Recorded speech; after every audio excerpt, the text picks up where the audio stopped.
side by side. This is where we see so many problems in contact already for a McLaren. I think that's Rosenqvist. Felix Rosenqvist with more damage in the back. The track is total chaos. Looks like Devlin Defrancessco airborne. Simon Pagenaud I see in the wall. His teammate Helio Castroneves sideways. Huge accident down the track is blocked. I wouldn't be surprised if we see a red flag here. And Stingray Rob, one of the 4 rookies involved. I think Benjamin Peterson as well. 2 of the 4 in that crash are rookies.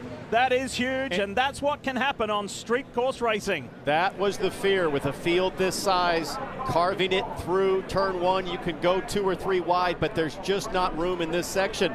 Now we're seeing these 5 cars disabled here in the middle of the track, but that doesn't include the other cars that had contact like Felix Rosenqvist that probably led to this chain reaction. There's the 06 of Helio Castroneves climbing out. Big jump there. You see the red flag. That's the right call. They'll pull all the cars into pit lane in the running order. Luckily, it looks like every driver is getting out. A little bit of a limp there, it looks like, from Helio Castroneves. Going to go check on teammate Simon Pagenaud. And both Meyer Shank Hondas involved in that wreck. There's Simon Pagenaud, champion and Indy 500 winner, pulling himself out of his number 60 machine.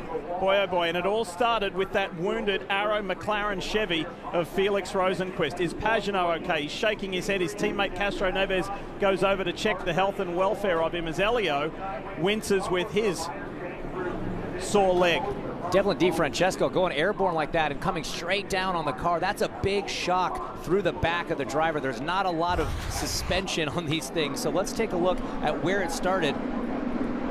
We're going to see Rosenqvist, I believe there, that's his teammate, those 2 orange and blue McLarens, and then further back, I'm not even sure this was related.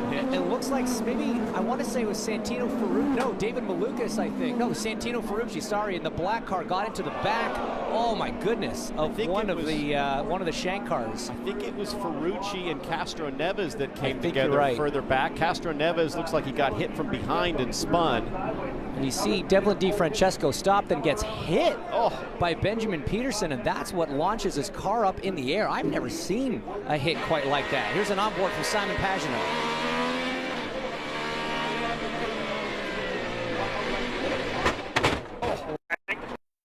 All right. Rosenqvist's view. Now watch Scott Dixon on the inside. Look to your right. Side by side through 2. It's not going to work through 3. Scott Dixon just hit checks Felix into the wall. That's what creates this chain reaction. Drivers checking up in what's normally a flat-out corner. And then you see there the black car. That's Santino Ferrucci into the back of Helio Castroneves. Devlin Defrancessco goes around. Stingray Rob swerves and hits Pagenaud. Wow, I have never seen anything like that, Townsend. That was a massive T-bone. The last time I saw that, I think, was at Phoenix with Hiro Mashusta and Jacques Villeneuve, a T-bone of that magnitude. Watch who does the Houdini here. Joseph Newgarden in the Hitachi Chevy gets around Felix Rosenqvist. I think Rahal got into the back of Defrancessco, which is what got him sideways when Defrancessco was checking up for the accident with Castro. I mean, we can go on and on. Just a massive chain reaction.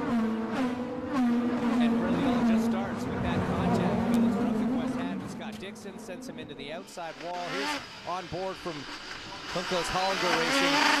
Callum Ilott, he just snuck through with Rinus VK there as well. Minor contact, but no damage. And here's Graham Rahal. It's so tough. You're sitting so much lower than this driver camera shows. So the drivers, they can't see even as far around the corner as we can from this perspective. It's so hard in a blind corner. And I correct myself, Rahal didn't get into the back of anybody. That was a red and white car up ahead of Rahal that got into the back of Defrancessco. And for Benjamin Peterson at the back, I saw he was tucked up behind the gearbox of somebody and then looked to make a move at the last second when the accident had already happened in front of him.